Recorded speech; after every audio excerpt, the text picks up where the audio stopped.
আসসালামু আলাইকুম, আমি তানজিমা রহমান সুচি, নিউট্রিশনিস্ট অ্যান্ড ডায়েট কনসালটেন্ট। এখন কর্মরত আছি গ্রিন স্পেশালাইজড হসপিটাল।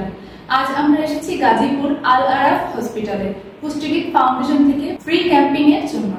আজ এখানে যতগুলো পেশেন্ট দেখেছি তার মধ্যে সবচেয়ে বেশি আমার মনে হয়েছে ভিটামিন ডি ডেফিসিয়েন্সি পেশেন্টগুলো বেশি চোখে পড়েছে। কারণ যেহেতু এটা গ্রাম সাইড, এখানে অনেক পেশেন্টের মাঝে এই জিনিসটা দেখেছি তারা প্রতিনিয়ত ডিম খাচ্ছে না, দুধটা প্রতিনিয়ত খাচ্ছে না। যেহেতু তারা দুধ খাচ্ছে না, তো ভিটামিন ডি এর একটা ডেফিসিয়েন্সি তাদের মধ্যে অবশ্যই থাকবে। আমি যতটুকু পেরেছি তাদের খাবারের মাধ্যমে ভিটামিন ডি এর ঘাটতিটা পূরণ করানোর কথা বলে দিয়েছি এবং তাদেরকে সর্বোচ্চ বলেছি রোদের তাপটা গ্রহণ করতে। কারণ আমরা জানি খাবারের থেকেও সূর্যের আলো থেকে ভিটামিন ডি এর ডেফিসিয়েন্সিটা অনেক দ্রুত পূরণ হয়ে যাবে। এছাড়াও আরেকটা বিষয় এখানে খুব বেশি লক্ষ্য করেছি, সেটা হচ্ছে সবারই কিছু চর্মরোগের সমস্যা আছে।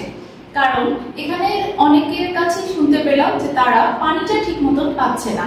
যেহেতু এটি গ্রাম সাইড, মনে হয় ডিপ কলের যে ব্যাপারটা থাকে এখানে ওটা কম। এখানে বেশিরভাগ মানুষই চাপ কলের পানিটা ইউজ করে, যেটা তাদের জন্য আসলে স্বাস্থ্যসম্মত না। তো আমি ধন্যবাদ জানাবো এখানকার অথরিটিকে এবং ধন্যবাদ জানাবো পুষ্টিবিদ ফাউন্ডেশনের সকলকে এরকম একটা ফ্রি ক্যাম্পিং এর ব্যবস্থা করে দেওয়ার জন্য। আসসালামু আলাইকুম।